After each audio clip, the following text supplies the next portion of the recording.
앞서 일부에서 대통령발 개헌안에 대한 입장, 정의당의 이정미 대표의 입장 들어봤는데요. 자, 이번엔 개헌 전도사라고 불리는 분이죠. 늘 푸른 한국당 이재호 공동대표 전화 연결해서 이 대통령발 개헌안을 바라보는 심정이나 아니면 요새 뉴스에 계속 나오는 이명박 전 대통령을 둘러싼 검찰 수사와 관련한 입장 직접 들어보겠습니다. 대표님 안녕하십니까? 네, 안녕하십니까? 예. 뭐 대통령이 나서서 개헌을 하자, 지금 개헌안을 준비해라 그랬는데 우리 이재호 대표님께서는 또 옛날부터 개헌 전도사 항상 옛날부터 진짜 개헌하면 뭐 이재호 뭐 이렇게 되지 않았습니까? 예? 어떻게 보십니까? 국회에서 이제 개헌이 원만하게 추진이 안 되니까 대통령이 이제 개헌 발의를 하겠다는 건데, 우리 헌법에는 물론 이제 국회의 과반수 이상이나 대통령이 개헌 발의권을 갖고 있습니다. 그런데 이제 그거는 이제 여기에 개헌 발의권을 대통령이 갖는 거는 비상사태 때나 뭐 쿠데타가 일어났다든지 계엄령이 일어났다든지 또 그 집권자가 장기 집권을 하거나 뭐 독재를 강화하거나 이런 경우에 비정상적인 개헌안을 대통령이 발의하는 것이 그게 일반적인 그 헌법에 있어서의 그 개헌사의 하나의 그 관례였습니다. 유신헌법이라든지 다 이런 것들이. 그러나 국회가 정상적으로 가동되면 어차피 국회에서 3분의 2 이상 동의를 해야 이게 개헌안이 통과되기 때문에 국회에서 여야가 합의해서 과반수 이상의 개헌안을 발의하는 것이 그게 정상적으로 맞습니다. 또 개헌안을 어느 한 당이 독주를 할 수 없는 것이니까 여야가 합의해야만 되는 거니까 이 시점에서 대통령의 개헌안의 발의는 국회에서 개헌안을 빨리 좀 해달라고 하는 하나의 그 촉구는 될 망정 대통령의 개헌안 발의하는 것은 바람직하지 않습니다. 지금 상황에서는. 그러니까 결국 문재인 대통령도 야당이나 이런 쪽을 움직이게끔 촉구를 하기 위해서 그런 제스처의 일환으로 이 발의를 대통령발 발의 개헌안을 발의를 준비해라 이런 얘기를 했다는 말씀이시네요, 그죠? 뭐 그런 의미지. 왜냐 그러면 대통령이 발의한다 하더라도 어차피 국회에서 3분의 2는 200명인데 민주당 하나 갖고는 죽었다 깨도 200명을 못 만들지 않습니까? 어차피 발의를 해도 국회에서 통과가 안 되는 건데 그러지 않습니까? 그리고 발의를 한다 하더라도 지금 각 당이 개헌안에 대한 입장이 전부 다르지 않습니까? 그렇기 때문에 그게 국회에서 그게 동의가 될 수가 없죠. 200명이. 어차피 안 되는 건데 굳이 안 되는 걸 뻔히 알면서 대통령의 개헌을 발의하는 그런 무리한 짓을 하겠습니까? 근데 지금 이거 개헌안의 이 합의가요, 국회에서 이게 좀 힘들 수 있는 게 가장 의견이 맞부딪히는 부분이 권력구조 개편 아니겠습니까? 그렇습니다. 그죠? 원래 개헌이 태동할 때 제가 한 10여 년부터 개헌안을 주장할 때도 이 개헌안이라고 하는 거는 그 시대의 사회 경제적 배경의 반영이거든요. 지금 우리나라가 건국 이래 대통령 중심으로 지금 한 70여 년간 유지되어 왔는데, 그러다 보니까 대통령이 곧 권력이 돼버린 거예요. 국민의 권력이 주인이 아니라 대통령의 권력이 주인이 돼버리니까 모든 것은 대통령을 통해서만 이루어지잖아요. 지금 문재인 대통령 때도 대통령 출범하자 원전 5, 6기기 중단이라든지 대통령 말 한마디가 나라를 요동치게 만들잖아요. 지금도. 그래서 이렇게 해갖고는 책임도 결국은 대통령이시잖아요. 그러니까 역대 대통령이 편안하게 퇴임 이후를 맞은 대통령이 한 분도 없잖아요. 그러니까 이거는 대통령에 집중되는 제왕적 권력을 지금 유럽처럼 분권해서 이 권력의 집중으로부터 권력의 분권이 이 시대적 과제다. 그리고 그것이 미래 시대를 열어가는 거다. 그러니까 분권형 대통령제로 또 우리나라가 남북이 대치한 상황이니까 대통령 권한을 아예 없애면 안 되니까 국민이 대통령 뽑되 대통령은 외교 통일 국방만 책임지는 그런 분권형 대통령제로 개헌을 해야 되겠다 하는 것이 개헌의 처음에 시작하게 된 동기입니다. 그래서 국회에서 그게 거의 158명이나 발의선을 넘겨서 동의를 받았는데 박근혜 대통령의 반대로 지난번에 개헌을 못했거든요. 근데 지금 이제 개헌을 또 하겠다 그러면서 그러한 그 제왕적 대통령제는 그대로 두고 권력 구조는 그대로 두고 임기만 4년으로 중임하자 그러니까 결국은 제왕적 권력의 5년을 4년 중임으로 하면 결국 8년 되는 건데 이거는 국회에서 통과되기 어렵습니다. 절대 통과 안 됩니다. 그거는. 현 정권은 뭐 지방분권 하겠다는 거 아니에요? 그죠? 지방 분권은요, 그거는 뭐. 인사권, 예산권도 넘겨주겠다. 이런 얘기 아닙니까? 그거는요, 어떤 개헌안도 지금 개헌안이 나오면, 그거는 분권이 아닙니다. 그건 제도적으로 대통령의 권한을, 제도적으로 대통령은 뭐 외교 통일을 국방에 관한 권한만 갖고 나머지 권한 내각이 넘긴다. 이렇게 돼야지, 현재 대통령이 갖고 있는 것 중 일부를 넘기는 거는 그건 법률적으로 가능한 문제이기 때문에 굳이 그거 하려면 개헌까지 할 필요도 없는 거죠. 지방분권이라고 하는 건 지방자치제라고 하는 것은 법률적으로 충분히 가능하고요. 그리고 뭐 그거는 그 개헌에다가 지방자치를 뭐 강화한다든지 이것도 행정부의 개편에 따라야 되는 겁니다. 현재의 지방분권은 광역은 너무 크고 기초는 너무 작고 예. 또 기초는 100만짜리 기초가 있는가 하면 2만짜리 기초가 있고 1000만짜리 광역이 있는가 하면 100만짜리 광역이 있잖아요. 이렇게 해갖고는 지방분권이 안 되니까 행정구역을 중앙, 지방 두 단계로 하고 지방을 인구 100만 명 구조로 한 50개 광역시로 개편하다든지 이렇게 해서 지방분권을 한다든지 이렇게 돼야지 현재 행정체계를 가만 두고 지방분권을 한다는 건 그건 의미가 없습니다. 예. 자, 다른 얘기를 좀 여쭤보겠습니다. 예. 이명박 전 대통령을 검찰이 주범으로 공소장에 적시를 했습니다. 그렇죠? 그리고 맞습니다. 예. SBS 보도에 따르면 다스의 진짜 주인도 이명박 전 대통령으로 잠정 결론을 내렸다는 건데. 예. 자, 어떻게 보십니까? 저는 이렇게 봅니다. 전 대통령이잖아요. 예. 전 대통령이 5년 동안 국정을 운영하면서 권력을 이용한 그 비리, 예를 들어 뭐 큰 4대강을 한다거나 자원외교를 하면서 수백억의 돈을 횡령했다든지 숨겨뒀다든지 이런 그런 국가적 비리가 있는 거는 그건 마땅히 조사를 해야 되지만은 국정 운영에 있어서의 그 일부 뭐 시행착오를 했다든지 또 다툼이 있다든지 또 잘 모른다는 건지 이런 것에다가 다섯 문제는 그건 개인적인 문제인데 개인적인 재산의 소유 문제인데 이런 것들을 전부 모아서 이명박 대통령을 표적으로 삼아놓고 거기에 따른 하여튼 이명박 주변에 그냥 전부 다 그냥 사돈의 발전을 다 뒤져서 전 대통령을 잡아가려고 하는 거는 이거는 명백한 표적을 만들어 놓고 수사를 하는 정치 보복이다. 이렇게 보기 때문에 지금 검찰이 발표하는 것을 그대로 다 믿을 수는 없지만은 그것이 과연 지금 나라 안정에 바람직하냐 이렇게 보는 거죠. 근데 국정특활비 같은 경우에는 원래 사용 목적이 이 정보 수집이나 이런 거에 사용되는 거 아닙니까? 그런데 이게 만약 청와대로 흘러들어갔다면은 청와대에서 정보 수집을 하려고 했는지 그건 모르겠습니다만 분명한 건 그 용처 지금 검찰이 확인하고 있다고 하고요.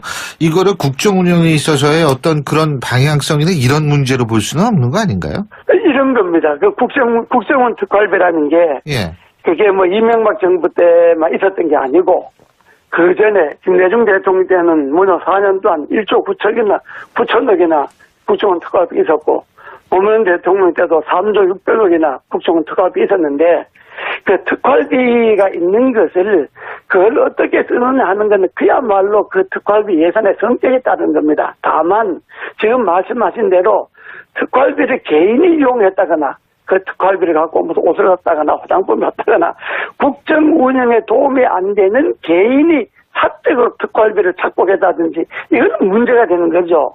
그러니까 특활비라는 예산이 역대 정권에서 책정되어 있는데 이걸 어떻게 쓰는 것이 국정 운영에 도움이 되는 거냐 하는 거는 그는 성격의 문제고 그래서 그거는 예산에 영수증 없이 쓰는 그런 특활비로 되어 있는 거는 역대 정권에 다 있었던 겁니다. 다만 그걸 개인이 횡령을 하면 안 되죠. 근데 그게 국정원 특활비는 국정원에 써야지 청와대로 넘어가면 그건 문제 있는 거 아니에요? 그건 물론이죠. 물론 국정원 특활비는 국정원에 쓰게 돼 있는데, 예. 원래 국정원 특활비라는 것이, 우리가 국회에서 보면, 각 부처에 있는 예산의 일부를, 그런 정상적인 예산이 아닌 예산 집행을 할 수 없는데 써야 할 그런 특별한 돈은 예. 국정원 특활비로 묻어둔 경우가 있지요. 예, 자, 또 한 예산상- 가지는 뭐냐면 다스를 아까 개인적인 문제다 이런 말씀하셨는데요. 예. 실제로 지금 여당 같은 경우에는 다스 이런 것들이 BBK 문제에 이르기까지요. 이런 것들이 대통령 선거에 전에 불거졌고 대통령 선거에 지대한 영향을 미쳤기 때문에 이것이 개인적 문제라고 얘기할 수 있느냐 이런 얘기를 하거든요. 어떻게 그런 보십니까? 건데 저는요. 예. 그 문제는 제가 대통령 경선하기 2007년도부터 아주 귀에 못이 박도록 들었잖아요. 예. 예. 이런 문제. 근데 그게 이제 특검도 하고 검찰 수사도 하고 법률적 검토가 다 끝났던 문제고 어쨌든 다스는 그 집안 형제 간의 문제잖아요. 그게 무슨 국정의 운영에 관계되는 문제가 아니라 그 집 설사 소유권 문제가 있다 하더라도 그건 자기들 형제 간의 집안 간의 문제지. 그게 무슨 국정 운영에 그게 문제가 되는 건 아니었잖아요. 선거에 있어서의 개인의 문제지. 정통성에는 그럼 전혀 이 영향을 안 미쳤다 이렇게 보시는 거예요? 그거는 그래서 특검을 했지 않습니까? 특검도 하고 검찰 수사도 하고 근데 다스 특검과- 소유가 누구 거냐 이거는 예. 개인의 문제일 수 있지만은 그 자체가 국정의 문제는 아니잖아요. 근데 특검을 했다라는 사실 자체는 그것이 분명히 선거라든지 이런 거 관련이 있기 때문에 특검을 한 거고 특검과의 결론과 지금의 결론이 다르게 나온다라면 역으로 지적한다면 선거에도 분명히 이게 문제가 있었다라는 것이 인정이 돼야 되는 것 아니냐라는 논리가 나오는 건 그거는 그런 제가- 얘기가 있지 않습니까? 예? 그거는 저는 좀 생각이 좀 다른데요. 선거의 역량이라고 하는 거는 예. 이명박 대통령이 선거에서 500만 표 가까이 이겼습니다. 예. 역사상 처음으로. 예. 그거는 경선 과정이 얼마나 치열했습니까? 알겠습니다. 그 경선 예. 과정에서 예. 그 경선 과정에 제기된 모든 문제를 극복하고 예. 선거가 끝났기 때문에 그 알겠습니다. 문제가 무슨 선거에 영향이 있었다 이렇게 저는 생각하지 않습니다. 자, 그리고 이명박 대통령이 개막식에 참석하는 부분 어떻게 보십니까? 올림픽 개막식이요? 그거는 어제 그거는 제가 어떻게 말할 문제는 아니지만은 예. 현재 이렇지 않습니까? 문재인 대통령께서 정무수석을 보내서 정중하게 초청을 해줬으면 좋겠다. 올림픽을 유치한 예, 예. 대통령으로서 예. 또 외국 손님들도 이제 국내에서 전 대통령이 안 온다면 이건 또 모양 이상하다. 이런 의미도 있고 알겠습니다. 해서 했는데 예. 그러고 난 다음에 바로 검찰이 예. 아까 말해 주범으로 예. 기소를 했지 않습니까? 예. 그래서 이 상황을 어떻게 처리할 거냐 하는 거는 아마 참모들이 그 경론을 벌린 모양인데 예. 참석을 안 할 수도 있지 않냐 이런 분위기였던 것 같습니다. 알겠습니다. 예, 오늘 말씀 잘 들었습니다. 고맙습니다. 네. 지금까지 늘 푸른 한국당의 이재호 공동대표였습니다. 부터 개헌안을 조장할 때도 이 개헌안이라고 하는 거는 그 시대의 사회 경제적 배경의 반영이거든요. 예. 지금 우리나라가 건국 이래 대통령 중심으로 지금 한 70여 년간 유지되어 왔는데 그러다 보니까 대통령이 곧 권력이 돼버린 거예요. 국민의 권력이 예. 주인이 아니라 대통령의 권력이 주인이 돼버리니까 모든 것은 대통령을 통해서만 이루어지잖아요. 예. 지금 문재인 대통령 때도 대통령 출범하자 원전 5, 6기기 중단이라든지 대통령 말 한마디가 나라를 요동치게 만들잖아요. 지금도. 그래서 이렇게 해갖고는 책임도 결국은 대통령이시잖아요. 그러니까 역대 대통령이 편안하게 퇴임 이후를 맞은 대통령이 한 분도 없잖아요. 예. 그러니까 이거는 대통령에 집중되는 제왕적 권력을 지금 민주당 하나 갖고는 죽었다 깨도 200명을 못 만들지 않습니까? 그 어차피 네. 발의해도 국회에서 통과가 안 되는 건데 그러지 않습니까? 그리고 발의를 한다 하더라도 지금 각 당이 개헌안에 대한 입장이 전부 다르지 않습니까? 예. 그렇기 때문에 그게 국회에서 그게 동의가 될 수가 없죠, 200명이. 예. 어차피 안 되는 건데 굳이 안 되는 걸 뻔히 알면서 대통령의 개헌을 발의하는 그런 무리한 짓을 하겠습니까? 근데 지금 이거 개헌안의 이 합의가요, 국회에서 네. 이게 좀 힘들 수 있는 게 가장 의견이 맞부딪히는 부분이 권력구조 개편 아니겠습니까? 그렇습니다. 그죠? 원래 예. 개헌이 태동할 때 제가 한 10여 년의 헌법에는 물론 이제 국회의 과반수 이상이나 대통령이 개헌 발의권을 갖고 있습니다. 예.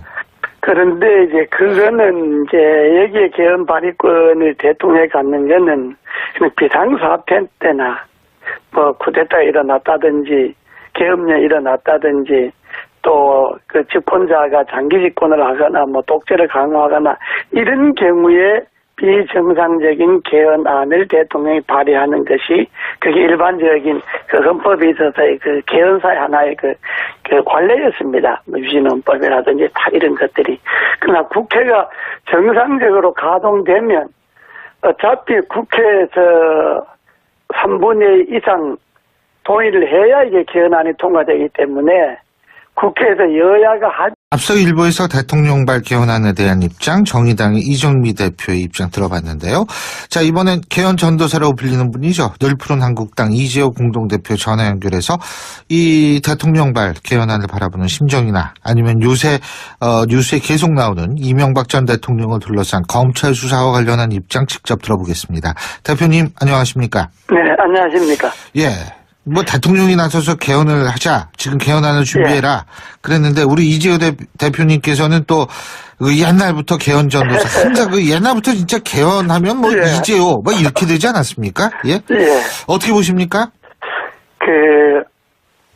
국회에서 이제 개헌이 원만하게 추진이 안 되니까 대통령이 이제 개헌 발의를 하겠다는 건데 우리에서 과반수 이상의 개헌안을 발의하는 것이 그게 정상적으로 맞습니다. 또 개헌안을 어느 한 당이 독주를 할 수 없는 것이니까 여야가 합의해야만 되는 거니까 이 시점에서 대통령의 개헌안의 발의는 국회에서 개헌안을 빨리 좀 해달라고 하는 하나의 그 촉구는 될 망정 대통령의 개헌안 발의하는 것은 바람직하지 않습니다. 지금 상황에서는.